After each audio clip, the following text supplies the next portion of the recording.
আকাশ যখন গাইবে বলে বাদলের গান, বাতাস তখন বইতে গিয়েও দেখায় অভিমান, অভিমান।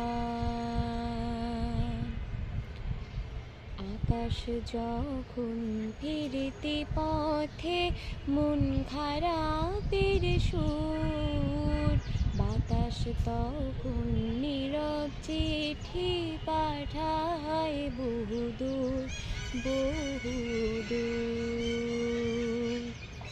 কিছু কিছু ধুলো জমে আছে কাছে, ডাকনামগুলো ভীষণ ছোঁয়াচে। মরে যাওয়া জমি ভিজে গেলে চলে, চারা গাছগুলো কত কি যে বলে।